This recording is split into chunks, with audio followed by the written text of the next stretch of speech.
Oh dear. Ugh. And we're live. Yep, numbers are ticking, we're live. As I get across this very, very muddy patch here. Ugh. This is the problem where you go walking where there's cows and horses.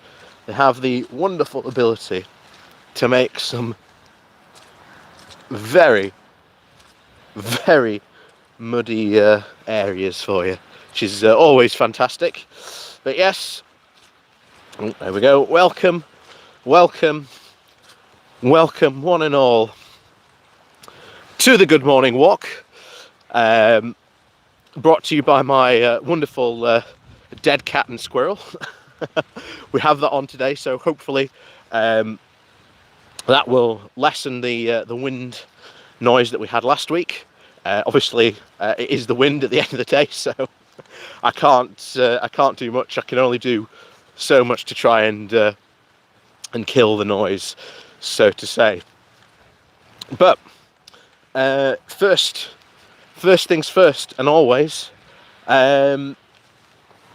Yes, as of this morning, I woke up to the news that as of next Friday, it looks like that England is going back into lockdown.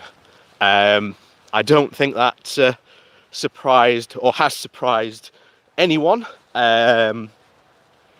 It was very, very clear that, quite frankly, especially in the north, that lockdown was just, the local lockdowns weren't working, and especially that they'd failed, essentially, for this. Oh, good morning there to someone. Who was that? So good morning, Ben. Welcome to the Good Morning Walk. I was going to call it the Lockdown Boogaloo stream, but I thought we've got to talk about Brexit as well today. So we've got lots of stuff on the agenda, to be honest, because we're just going to quickly finish off of our situation on the COVID-19 front in the UK and how we are not dealing with that. Then we'll probably move on to a quick overview of just what's been going on with Brexit recently.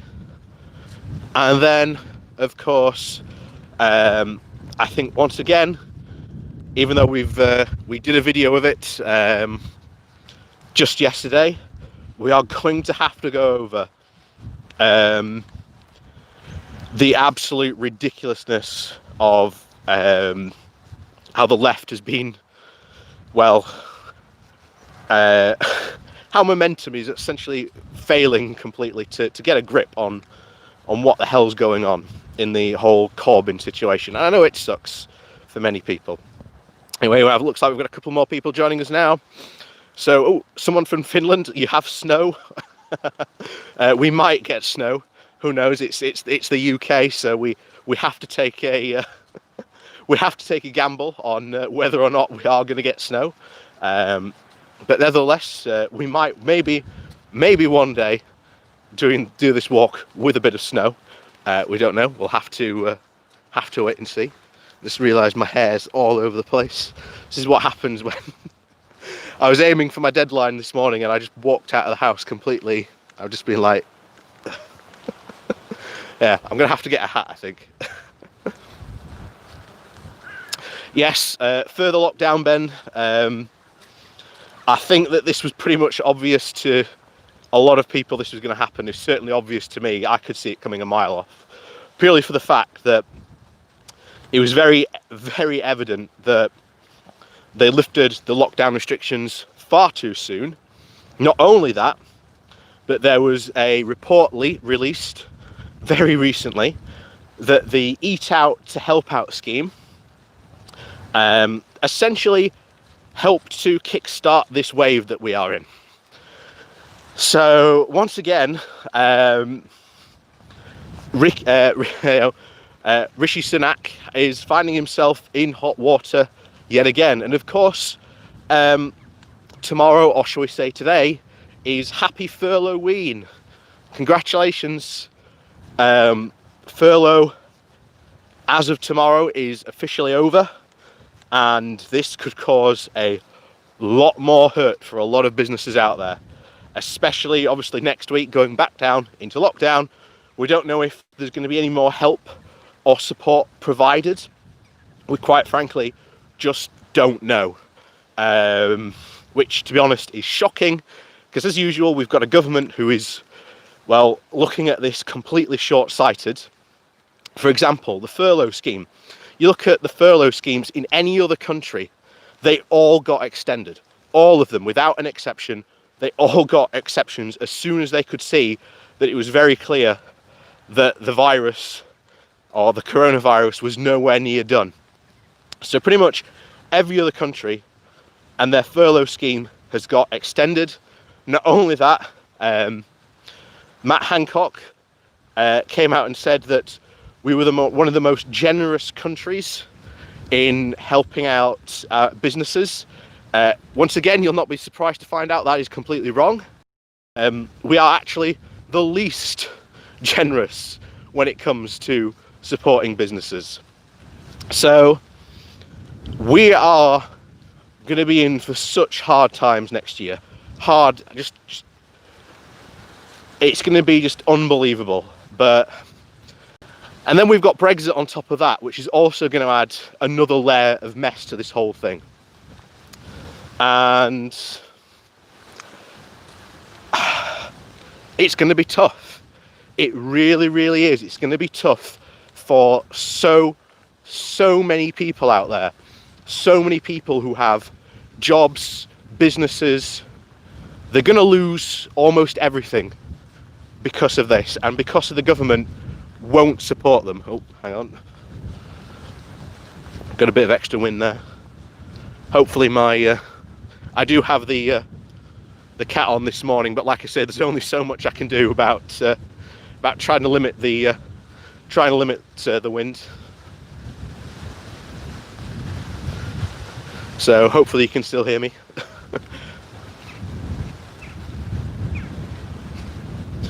Yes, dude. Yes, we are really generous towards Serico. Of course, this is not surprising. One of the things that I am looking forward to when all this is over is the inquiry into this, because this is something that we need to push for. We need to push for a massive independent inquiry into just what the hell went wrong with our response, and just what the hell has been going on with all that money that we've been given to businesses. In fact, if any of you follow the Good Law Project, the Good Law Project is currently in the process of trying to sue the government to try to find out what is going on with that money. And he was on German television. Oh, excellent. No wind noise coming loud and clear. Excellent. That's what I like to hear. The guy who was running the case went on German television, and his response, or his Twitter response after being on that was he couldn't believe that there were so many people who he was talking to, both during the interview and after, that were saying that it was such a blatant case, an open case of corruption, and that they couldn't see why no one else in the UK was reporting on that. And of course, this takes, it's unbelievable, but yeah, he is right. We are probably in the next 6 to 12 months, hopefully, we are going to get that committee going, and hopefully it is going to tear the Tories to shreds. And hopefully this will expose a lot of people who have essentially taken money from our government and deserve to essentially be giving it back. Oh, good morning there from Flash Mood. Good morning. Good morning to everyone else who's joined us since then. So we've got 30 people on now, so good morning to you all. But yes, for those of you who may have missed the news, I woke up to the news this morning that I think it's England is going back down into lockdown as of next Friday, by the sounds of it. So, as I have also said, in case you missed it, the furlough scheme in the it's getting a bit windy now, and I'm worried about we've got some serious rain clouds ahead of us. So, this might be a shorter morning walk than usual. Oh, good morning to you.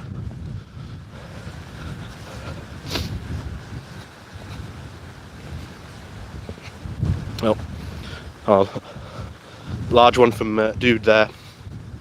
Think about it, that's at least 100 billion burned thanks to contracts that never got fulfilled, and that the UK government have never made an effort of, to get any of that back. Breach contract normally gets fined. Yeah, that is true. But you've got to remember, these are the friends of the Tory party. They're not likely to, like I say, unless there is like some serious, and there needs to be like a serious push for a public inquiry into all this. This is why I'm so glad that the Good Law Project is suing the government for this, because it will definitely expose the need. And indeed, I think, as far as I'm aware, I'm not 100%. Oh.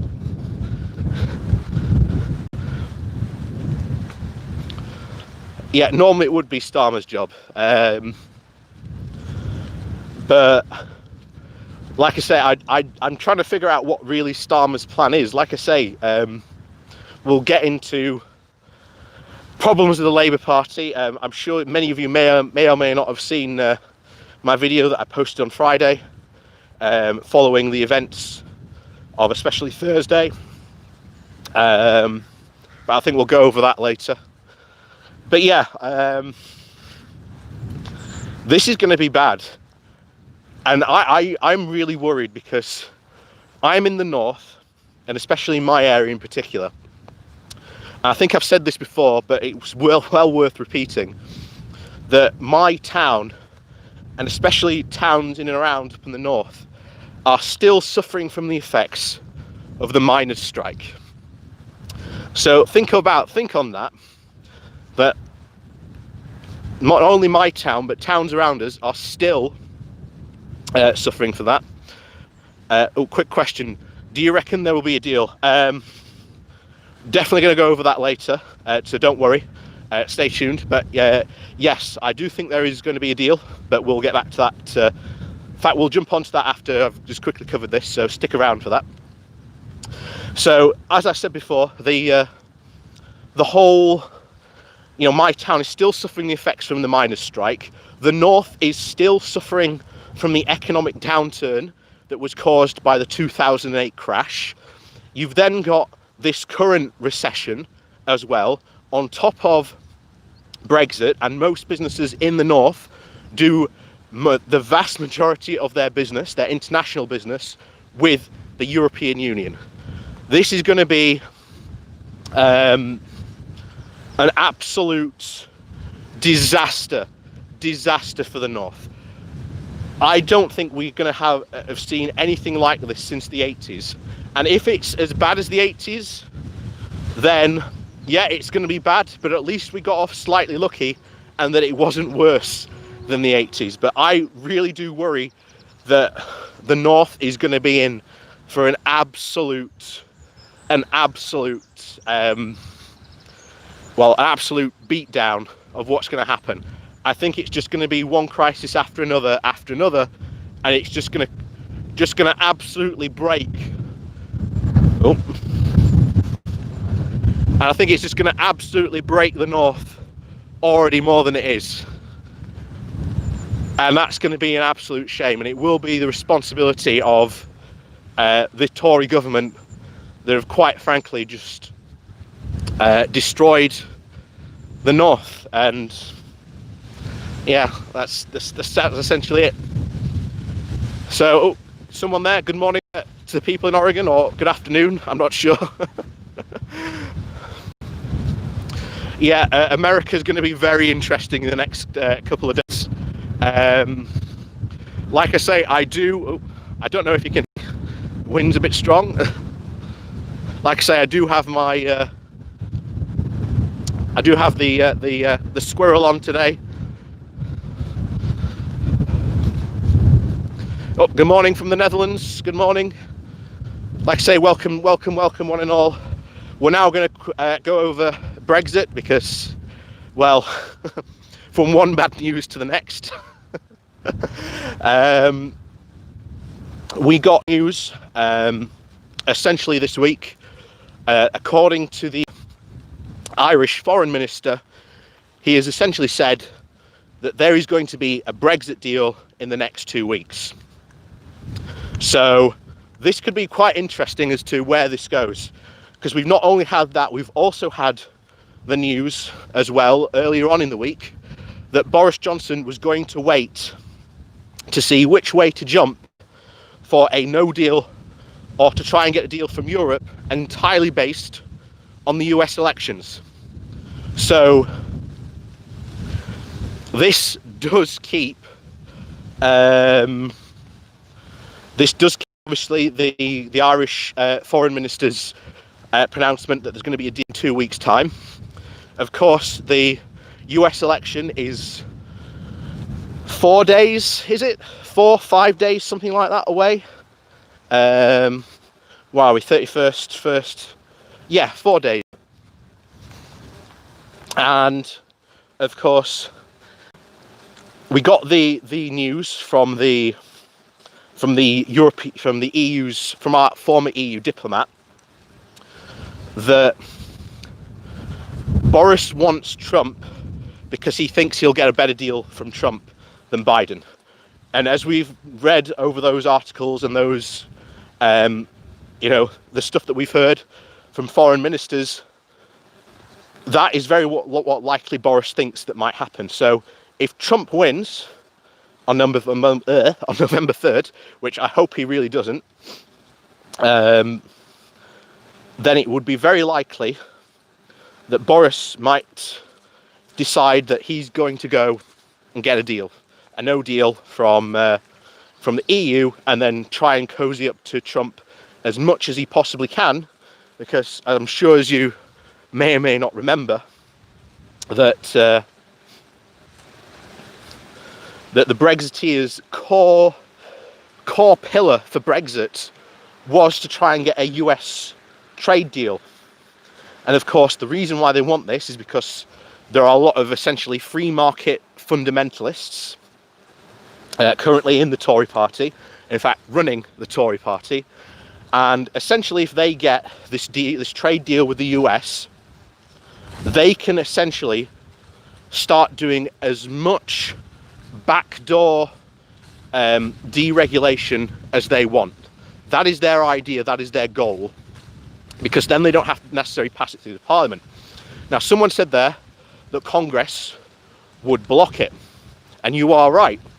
But the question is how much could Congress block it if Trump won? Because you've seen that the Republicans are more than ready to essentially pull dirty tricks compared to their Democratic counterparts, almost certainly, to get what they want done. And the Republicans are going to see a UK pulled free of the European Union as very easy pickings. And lobbyists are going to go haywire to try and get a deal done. Oh. Now, of course, the Democrats could block it. You are right in saying that. And I think they would definitely have more chance of it being blocked, because ultimately, if Biden wins, and I do think, and I do hope, fingers crossed, that Biden does win, all the indicators are pointing that he is going to win. But as we've said multiple times before, Biden has to win in a lot of these swing states, like absolutely. He has to get an absolute majority over Trump to be able to declare victory. The Republicans are all ready and raring to go to engage in complete, basically ready to steal the election. There's no other way to put it, than to try and steal the election for Trump. And they are primed and ready. It is under no, trust me, under no way is this could actually happen, because you've not only had the Supreme Court is now on a Republican bend, thanks to the Republicans forcing through Amy Coney Barrett. So she is now on there. So there is now a conservative leaning on the Supreme Court. This is going to have huge implications for so many things in America, be it healthcare, abortion rights, you name it. There's going to be so much stuff that the Republicans are just going to go after on the Supreme Court now that they have that majority. And I remember saying back to people in 2016, you may not like Hillary, but there is a chance that, I did say, we continually said that, Ruth Bader Ginsburg, I even said it before she died, that she is probably next to die, and that if Trump gets to replace her, that means Republican majority on the Supreme Court. That is going to be an absolute disaster. And because of this, the Republicans could just force through a trade deal with us. So it's absolutely very, very clear that there is going to be a deal. It just depends how much essentially the Democrats can try and block it. The Republicans have already gone out and said that they are pretty much neutral on this, which I know sounds bizarre, but they're essentially waiting, because they're waiting for their lobbyist paymasters, there's no other way to put it, to essentially go around and force through a deal. Nope. It's like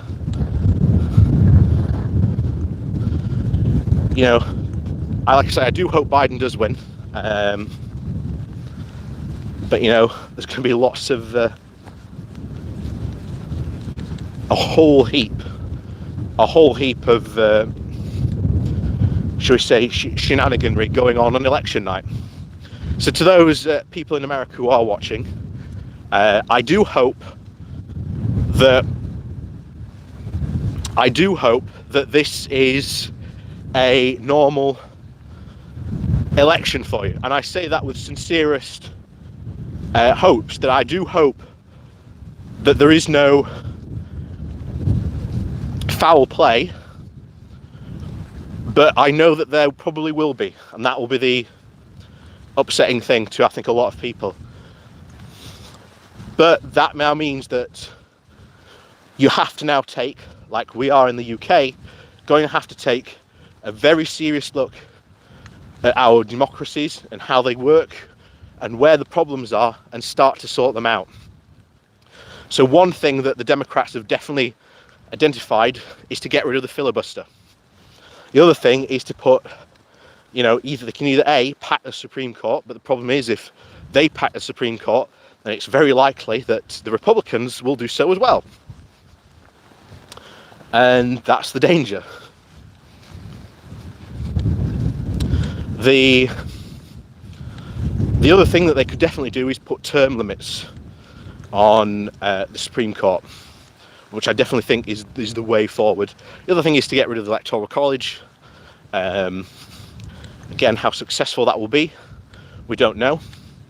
But interestingly enough, there are, I believe there's a couple of states have signed up for, nope.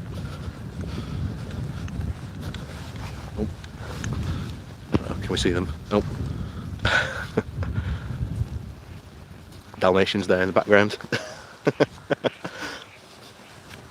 A couple of states have signed up to a charter, but however, I think they need a couple more states to actually do it. of where, regardless of the vote, whoever is the most popular president, then their electoral college votes will go to that person. And I think about 12 states have signed up to it, but it's not at that level yet.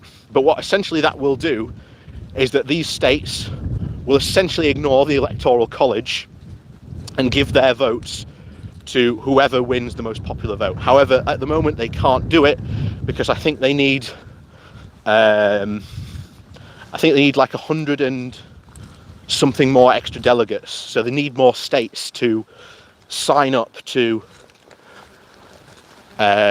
this idea, which essentially just is, we'll just ignore the electoral college. So, and that could work. That could indeed work. So I'm trying to remember what it was called now, but it was on John Oliver recently. So I'm pretty sure if you go up to John Oliver tonight and you look up his most recent video, I'm pretty sure it'll be about that. But of course, yeah, haven't made my mind up yet that we're going to watch the results live as they roll in. I am very tempted to do a live stream for it. Unfortunately, I'm having a bit of computer troubles at the moment. My hard drive decided to give up the ghost, so I've been waiting for a new hard drive. So I don't know how I'm going to do it, but I'll find a way. Even if I have to have like my phone on one side and my tablet on the other, watching the news, then that could be how we do it.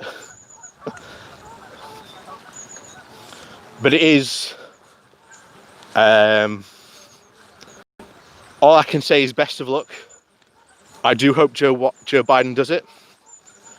And like I said, he has to, for Trump, for not to pull any,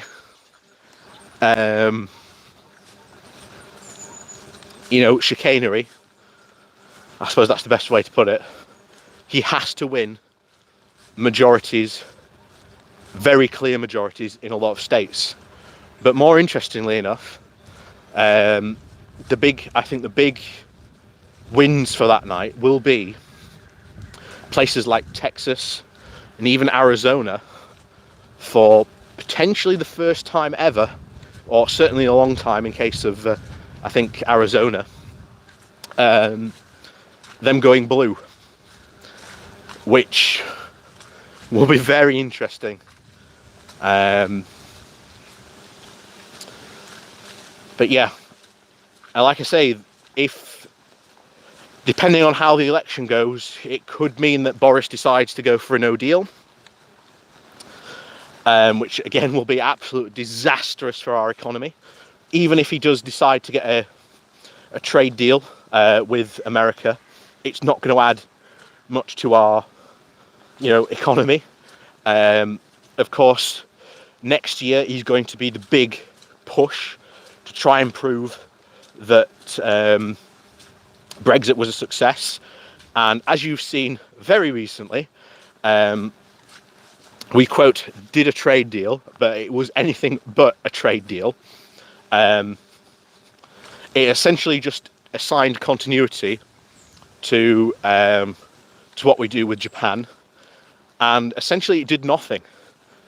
We've essentially signed a deal that is worse than the one we currently had with the EU under the EU-Japan deal, and it essentially renders the fact that what we were saying for the longest time of this doesn't make any bit of sense. Oh, good morning to someone from Genty.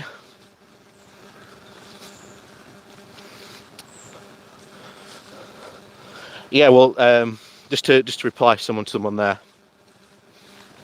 Patrick M, you are right. Trump has been he's been buoying up his supporter bases that the Democrats are ready to cheat, and this is worrying because you saw in the 2000s the now infamous Brooks Brothers riots. You could see that happen again on this coming election day for Trump. And I worry that you could get militias involved, because you saw during lockdown, you saw armed militias storm the Michigan Capitol building demanding that the restrictions be lifted. Not only that, but then after that, you then saw a militia group in Michigan arrested for trying to kidnap the governor.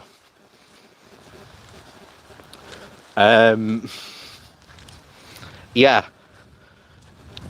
America, I think, could go. Like I say, I do seriously hope that nothing like that happens. I do seriously hope nothing like that happens. I genuinely do hope, from the bottom of my heart, nothing like that happens. But I do really worry that something in America could just go like that, and it could just all kick off. And we don't know what form that would take, but yeah, it's like I say, America could go very hot very quickly, and I hope it doesn't. I really hope it doesn't. But Trump has buoyed his supporters up for this. But yeah, but anyway, something on the brighter side, or, well, I don't know how you could say it on the brighter side. In one of the states, for the Republican ticket, there is a QAnoner, an open QAnon advocate running for election, and there is a very high chance she could win.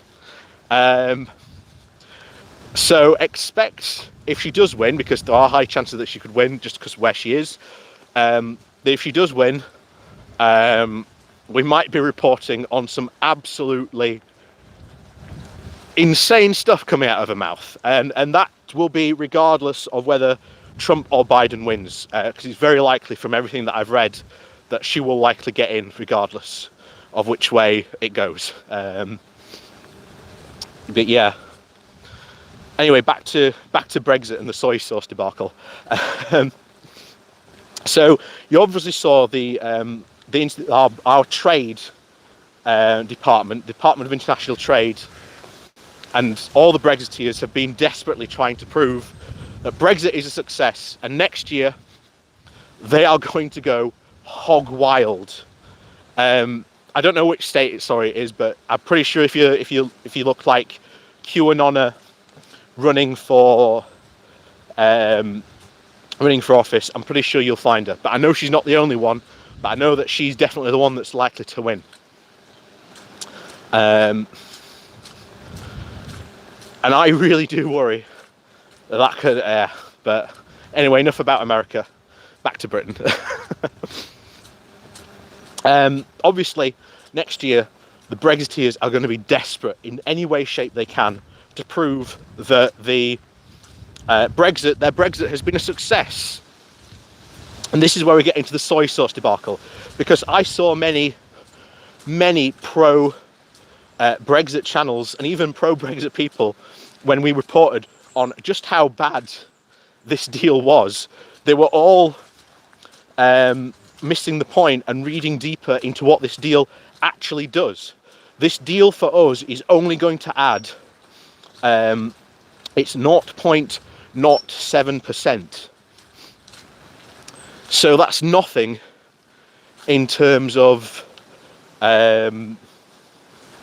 GDP. And like I said, we've said this before, but when you're talking like these numbers, yeah, to you and I, it's a lot of money.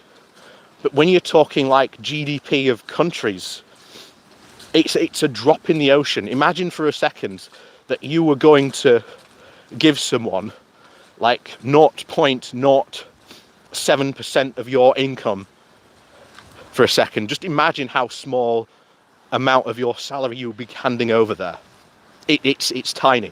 And I say this because you've got to try and get into people's heads just how small a number this really is, even though when we're talking about numbers in the billions. As I said, when we're comparing countries' GDPs, it's a tiny drop in the ocean. And then you obviously had, as I said at the beginning, they are desperate to prove that their Brexit is a success. So you had the International Trade Department tweet out that because of this wonderful Japan deal that they had just signed, that soy sauce was about to be cheaper. It was 6% tariff on WTO rules, but because of their wonderful deal, they've now got 0% tariff. However, and there is always a however when we come to Brexit, that wasn't true.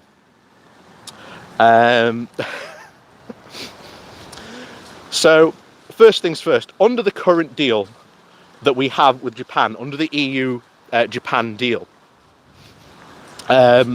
we currently enjoy a 0% tariff on soy sauce. So essentially you've agreed nothing. The other thing that they forgot to mention was that the most popular brand of soy sauce in the UK is a brand called Cumin, something like that. And that is produced in the Netherlands. Yes, you heard that right. That is produced in the Netherlands. So unless this soy sauce is coming from Japan, which we've talked about in world trade before, that will add extra to the cost of having to ship soy sauce directly from Japan to the UK. That will be added directly to the cost of the consumer. So instantly, even if we are under this deal, the soy sauce that we will be getting directly from Japan would be more expensive just because of the range that it has to travel. So there's that first. The next, of course, is, as we said, Cumin is on the Netherlands side. So that means it's in the EU.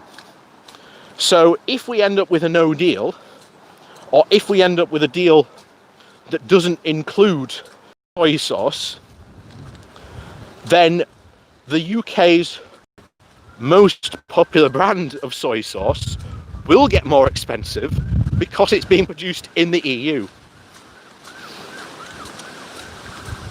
So, as always, you saw, like I say, you saw all the pro-Brexit channels crowing about this deal, saying that Remainers had got it wrong, that we've got a deal, woohoo, but not actually saying what was in the deal, what this means, and how it will affect the UK, because it is instantly worse. It is absolutely insane to see them all crowing about it, because it gets even worse, by the way, because this UK-Japan trade deal does not include investment ideas. And bear in mind that Japan is the UK's second biggest foreign investor. In the UK-Japan deal, there is no agreement about foreign investment into the UK, or even UK investing into Japan. So instantly,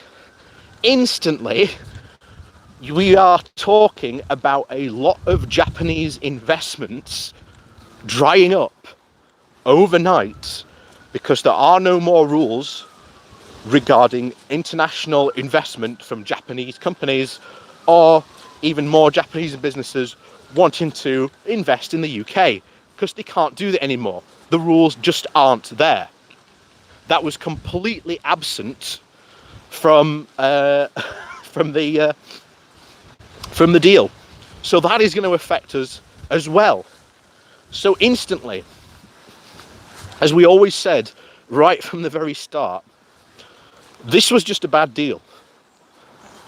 And it's just very clear going forward that this is the type of deal that the Brexiteers are going to crow about how wonderful they are, but they're not going to tell people what's in the deal because, Brexiteers aren't honest, when it comes to this, and they don't want to look at the facts. And it's going to be the same with the EU deal as well, because Boris is going to have to stab someone in the back, and I'm betting it's going to be fishermen, because no one in their right mind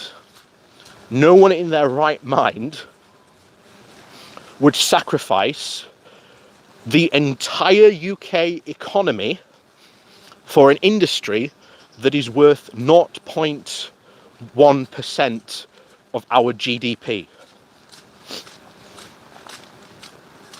Who in their right mind would do that?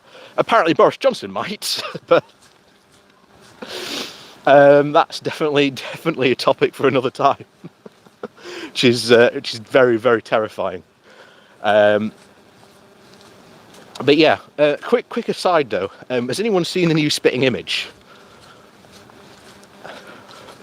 Because I've been watching it and I'm thinking, I've seen some of the sketches.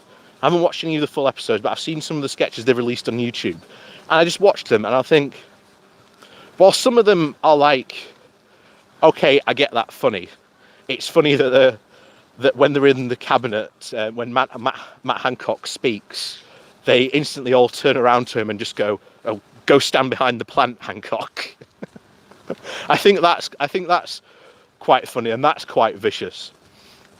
But other than that, it's got no real teeth to it. It's got no real teeth to the political satire or the comedy to it. And that's a bit depressing. The only good one I've actually seen, and feel free to look it up on YouTube, is the one where it's called Grovey in Paris. And I had that theme song stuck in my head for about a week, of Michael Gove going to Paris and then going on a mandate with Emmanuel Macron, essentially. And then you had like a British fish spoil this mandate, and Macron reminding him of just how much there was to lose over something so small. And then Grove saying, "I'm walking away, these negotiations are over." And then Macron turning round and going, "Oh, see you same time next week." They go, "Yeah, see you then." And just like, I actually found that to be actually quite good. But the rest of the Spitting Image sketches, I just thought just haven't been as good. But, you know, it's better than Newsoids. Better than Newsoids.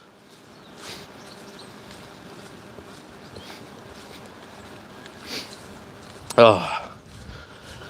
So, I think the big thing we need to discuss is the continuing break apart and this annoying brewing civil war of the Labour Party.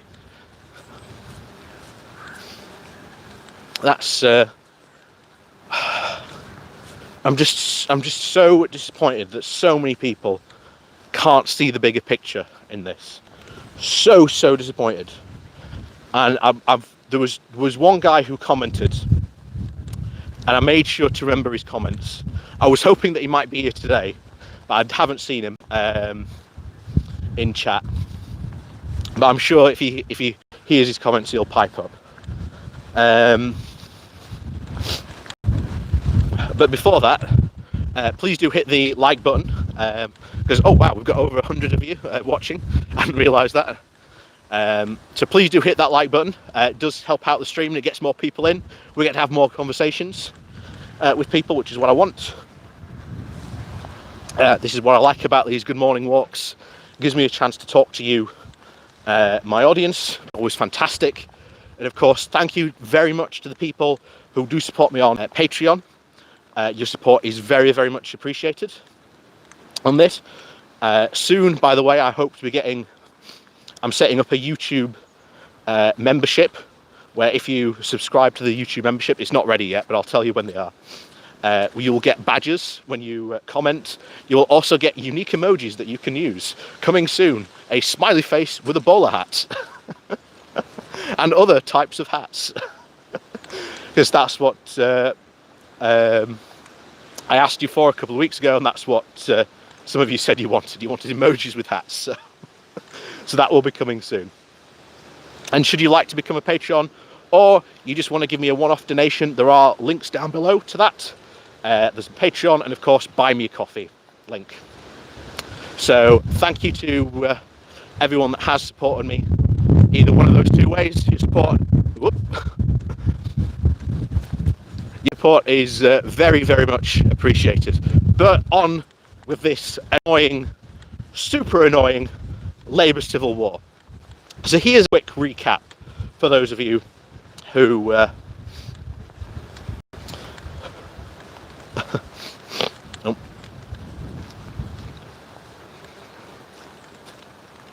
For those of you who might not have heard. So essentially we had the Equalities Watchdog over here perform a look into Labour's anti-Semitism, and of course even though a lot of, especially Corbyn's opposition, both in the Labour Party and in the media, have been saying that this is rife within the Labour Party. And yet, the Commission actually only found 2 cases, and the council, I believe, in particular that it mentioned, I think actually did get suspended. So, there's that. Of course, then Corbyn came out and said that he didn't disagree with the findings. He just pointed out that there were political opponents of his, both within and outside the Tory party, who have been saying that this had been a massive problem in the Labour Party and that this was his problem. And that, yeah, he clearly tried to get a handle on it, but didn't, unfortunately. And this did cost him. There's no doubts that this did cost him in the general election. There's no doubt of my mind that did cost him. However, his comments then led him to essentially be suspended from the Labour Party, and for essentially for his whip to be removed. That essentially means that come the next general election, Corbyn cannot stand as a MP for the Labour Party. So obviously this has caused a lot of uproar, and I'm in 2 camps about this, because as someone just said there, Patrick has just pointed it out right. Starmer did have no choice in this, but then you have the other part of me that says this was sort of planned and designed for this, and that this was just the opportunity that essentially a lot of Corbyn's enemies within the Labour Party were just waiting for to get rid of him, because they've been crying at Starmer to get rid of him from the word go. As soon as Starmer got in, get rid of Corbyn, get rid of Corbyn.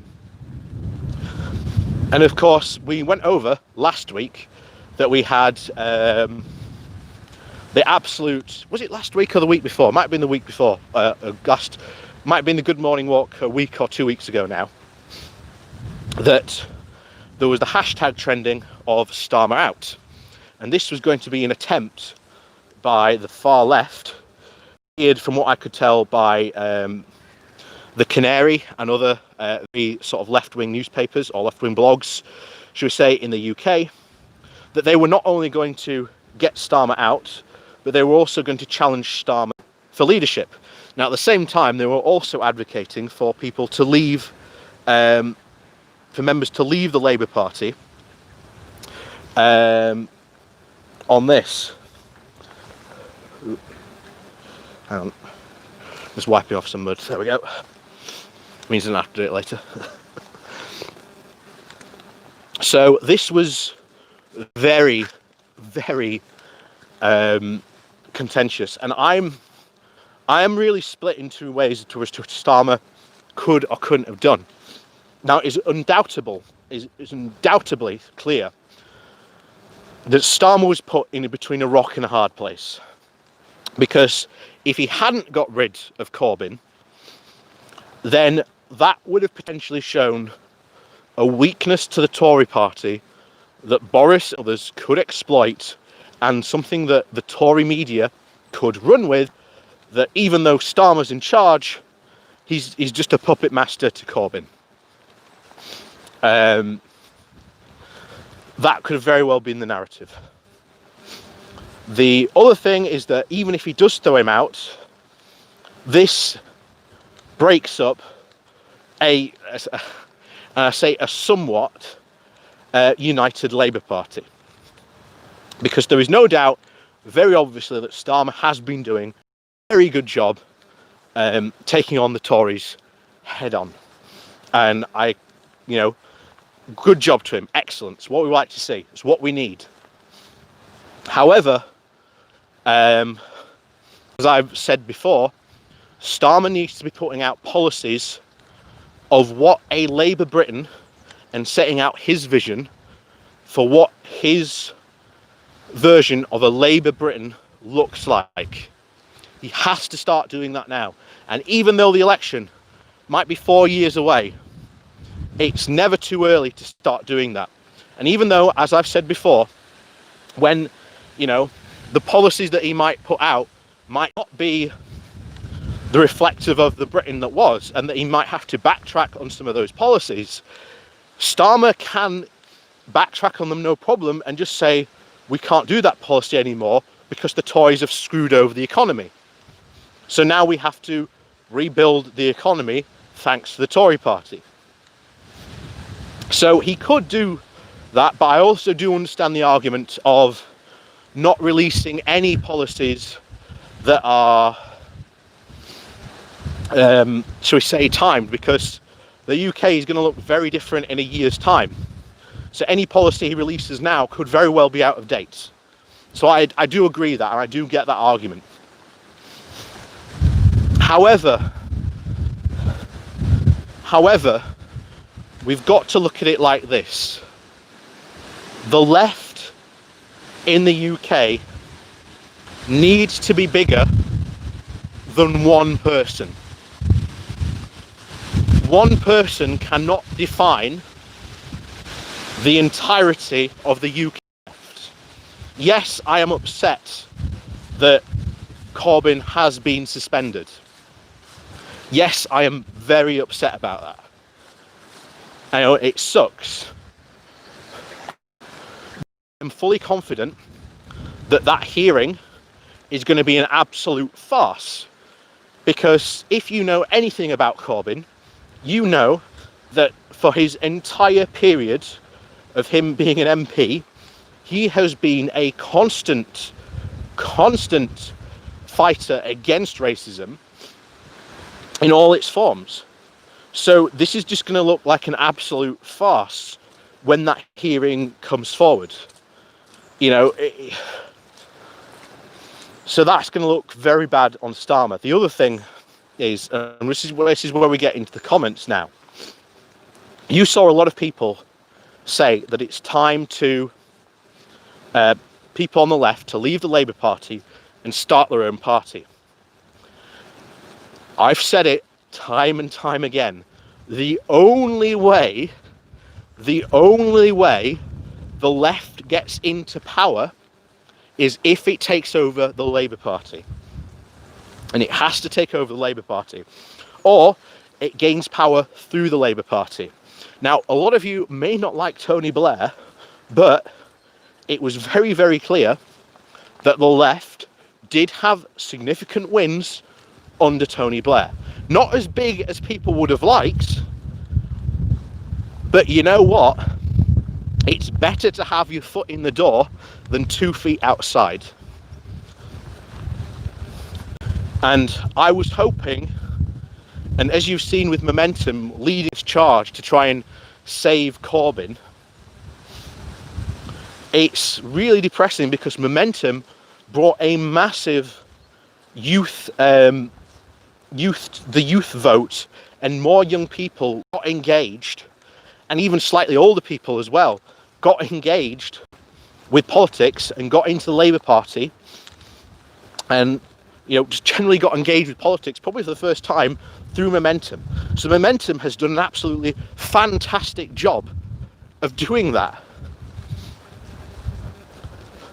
So sometimes, if you are a leftist, sometimes, yes, you have to make compromises with people in the middle ground, or people that just aren't as left as us. They might be on the left, but they might not be as far as the left.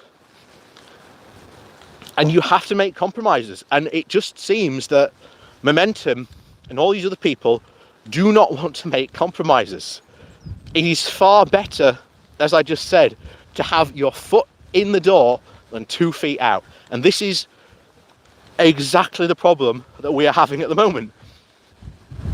And there was one guy who said, well, can't we set up a party like UKIP and try and pull Labour left? And I said, the problem is that's not going to happen, because UKIP is a very different beast to what a potential a potential like lefty UKIP could be. We'll call it left kip for purposes of clarity. So, brief rundown of UKIP.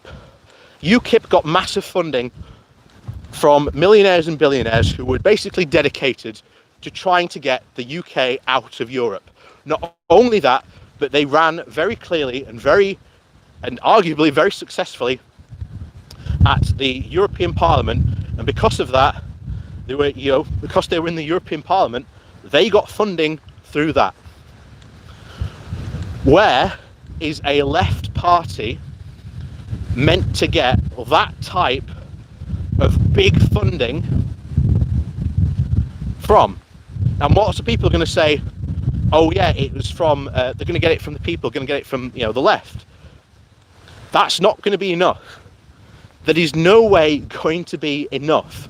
A left kip it will not just exist on the funds that it has. That's the first thing.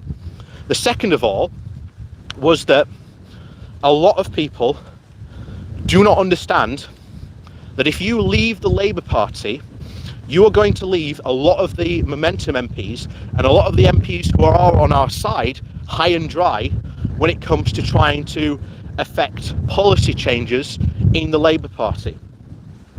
For example, I have said now that our next 4 years in the Labour Party, and essentially the goal of the left should be call out everything that the Tories are doing, everything how it's bad, and showing these are the policies that we want to do that would improve Britain. That is what we should do. The other thing we should definitely do is get proportional representation in. So if you aren't, then please do sign up and join the Labour for PR campaign. Proportional representation is the only way that the left by themselves is going to get any sort of voice. So if you do that, please go join the Labour for PR campaign. That is the goal. That is what we need to do. Other than that, like I say, we need to be in the party to be able to affect any sort of change and to have any sort of pull within the party. You have to be in the party to affect change. You can't affect it outside. Got some. So it doesn't make any sense, because a left kip just won't have the pull that a UKIP did. For example, the big thing with UKIP was that it had the ERG, which was essentially a party within a party, whose constant threat and power that they could mobilise against their own party was that they could just walk over to UKIP. And even if they did have a left kip, the problem is that because a lot of people are trying to encourage leftists to leave the Labour Party at the moment, you are going to leave a lot of the potential MPs on there who are on our side high and dry, and they've got nowhere to go to. Remember, UKIP never had a single MP, but it was strong enough and powerful enough because of the ERG, because of it was winning at the European elections, because it had all that millionaire and billionaire money, it was able to succeed. A left KIP just can't succeed. It will not succeed in pulling the Labour to the left. And look, we saw this at the last election. You want to know why Labour lost a lot of these seats? You can go back and see some of my videos, and I'm not like, I'm not pretending to be like Captain Hindsight. I actually said this before the 2019 election. I was saying to people, do your research. Look at how Labour is doing in your area. Because not only was the Brexit Party pulling votes from Labour, but you had people who were Remainers suddenly losing their minds and going, we're going to vote for the Lib Dems in my area, even though they've always come third, and somehow us doing that will somehow make the Liberal Democrats come first. Yeah, congratulations, guys. If you're sitting in that area because you voted Lib Dems and you've now got a Conservative MP, congratulations, guys. That was your fault. So Labour in this election had 2 lots of people pulling votes from them, as well as some traditional Labour voters voting Conservative. So there were 3 parties pulling votes away from Labour. So, and bear in mind, it also takes, when you look at the stats, it takes about an extra 59,000 votes for a Labour person to get elected over what is normally about 39,000 votes for someone for a Conservative to get elected. That is just the facts. That is just the truth. So a left KIP does damage to Labour. It does damage to the people of the working class, which is who we have to fight for. And it does just this huge damage to them. And I'm sat there and I'm like, you're doing it all wrong. You need to get in, support Labour. You don't like Starmer? Well, suck it up, Buttercup. Because you were saying to all these MPs, when Corbyn was in charge, that you need to get behind Corbyn. And now, you're doing exactly what they did. It makes you look a bit bad. Not only that, just because Corbyn isn't in power doesn't mean that you can't exert some effect. We have seen that, from what we know, Starmer may not go as far right as a lot of people on the left are saying. He said very clearly a number of times that the 2017 manifesto was an excellent starting point for Labour, and that is where he would like to start from. Now, from what I remember, a lot of you guys loved the 2017 manifesto. So what's wrong with Starmer saying that? This is also why I say Starmer needs to talk about policies, because if Starmer does want to keep the left on side, which he will need to win, that is no doubt, he will need to win. He has to give something to the left. This is what Tony Blair did. Do you remember what Tony Blair gave to the left? Minimum wage. And from what I can remember, I'm pretty sure Blair did other things as well. But I remember the big thing being minimum wage.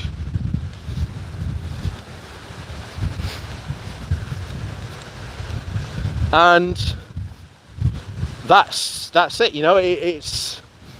I just can't believe that the left isn't more pragmatic about things. That yes, sometimes you have to compromise on your ideals. But if you want to get things done, sometimes that's the best thing to do. So we're coming up to the end of our time together today. So if you'd like to ask any questions, do feel free to at me at BallHatman. And yes, Leo R. Yes, I'm glad some people are agreeing with me on that. The left can't win on their own. They do need Labour.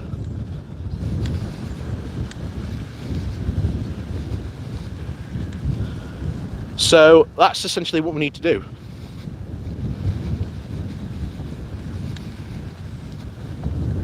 Yeah, it is. Sarah Jessica Parker. It is not all doom and gloom. Yeah, Corbyn might be gone, but it's not all doom and gloom. This is actually the most successful point the left has been. That the left has been in so long in the UK.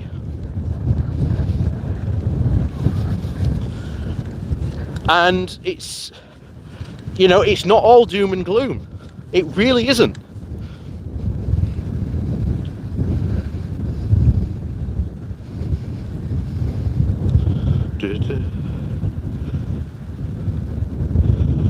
Yeah, and you are right. It is the only, PR is the only way to stop continuous Tory governments. See if that's better. To do it. It would be the only one to do it.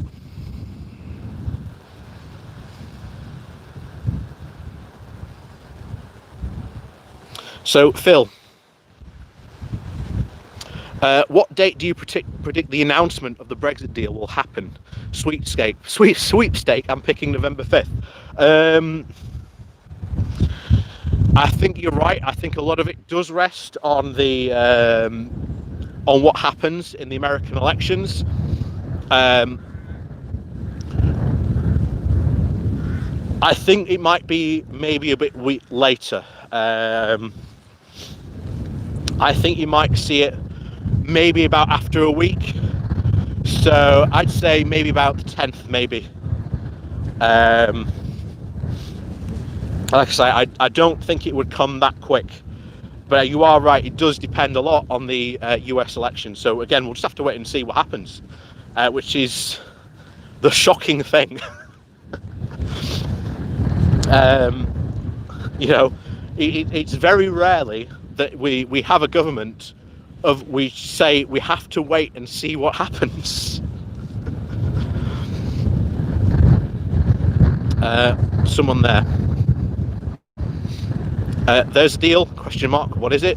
We don't know. All we know is that we heard this week the Irish international minister say that there's going to be a Brexit deal in the next 2 weeks. What's in the deal? We don't know. We don't know what it's going to look like. We just don't know. So that's just the situation that we're in, unfortunately. Not a lot we can do about it. We're stuck there in a situation of just not knowing. Oh, am I? Oh, sorry.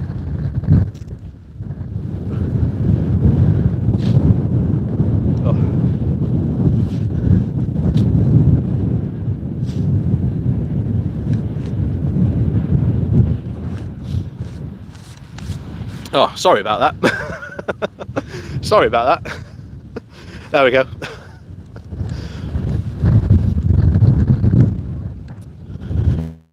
But yeah, it's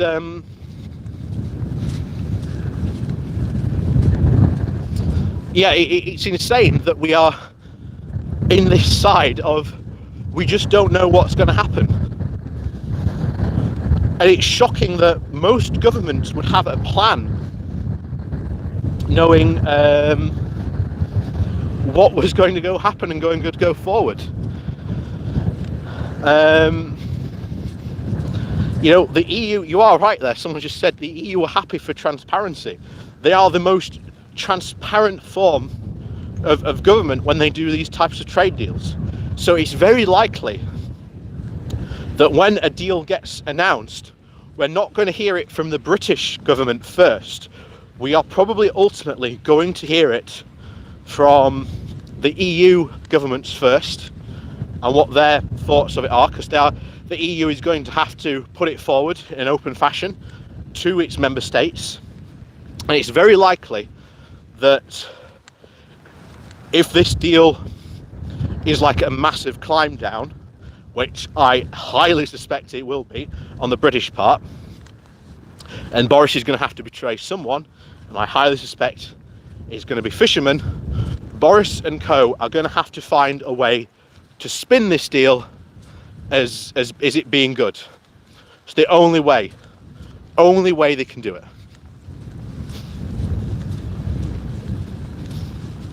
So, but as we just said a few minutes ago, we are going to have to, Boris is literally going to flip the coin on the US election to decide whether or not we get a deal. That's going to be the crazy thing. And like I say, if this is a deal from Johnson, and Johnson is doing a deal as we speak, then it's very obvious that the EU has not compromised its red lines, that it is the UK that is compromising. The only question is on what and how. And as we've said before, the rules for the fair competition and stuff like that, we signed up to harsher trade rules on that with the Japan deal that Brexiteers are so happy and excited about. So why are they almost lost my shoe there. So why are they so happy about that deal, but they're not okay with that?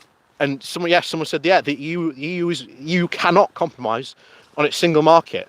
So if there is a deal in sight, it is the UK government and the Tory politicians and the Brexiteers who have backed down. That is where we are at the moment. It's insane to say like that, but you know, that's where we are. And you are right, yeah. Boris is going to hang the banner out, just as, you know, he's not going to do it on an aircraft carrier as George Bush did, but you know, he will do the whole you know, mission accomplished type thing, and you know, declare Brexit done, essentially, when it is nowhere near done. Trust me on this when I've said it before, that you know, this is only the beginning of the beginning.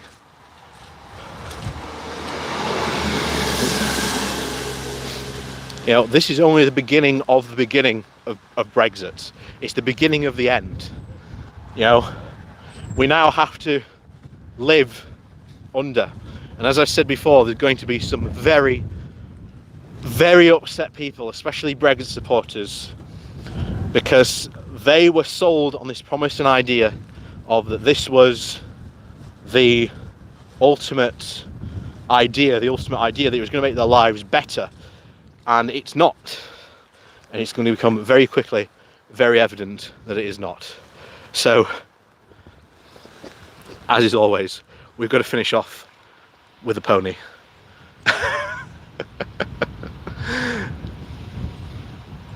So here we have the pony in the background, just to delight all the pony clubbers that we have.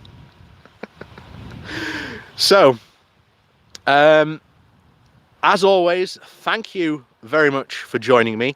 Please do hit that like button before we leave and before we end. It does help out the channel. Obviously, if you would like to support the channel in a different way, I do have links down below to my Patreon page and a one-off donation page, should you like to support me in that way. And thank you very much to the people that do support me in that way. Your support is very, very much appreciated. See, even the pony's nodding and agreeing. So, thank you very much. I might be wearing a hat next week. to cover my bad hair. To cover my bad hair. But as is always, have an absolutely fantastic weekend. Enjoy yourselves. And as always, if you can't be safe, be sensible. Enjoy your weekends. See you all next week for another Good Morning Walk. And of course, keep your eye out for my videos. And I will let you know if I am going to do a midnight, an American politics live stream. I will let you know. I'm going to see if I can't get in contact with Max to see if he wants to. We can join together and maybe do something with that. Because I'd rather have two people on than just one. Because I don't know if I can vamp, should I say, myself that amount of time by myself. It'd be good to at least have someone else on the call as well to talk to. So with that, have an absolutely cracking weekend. Go out, enjoy yourselves, or don't go out, enjoy yourselves. Stay in, watch something on Netflix, play a game or something. But yes, do enjoy yourselves. Have a fantastic weekend. And as always, we'll see you all very soon.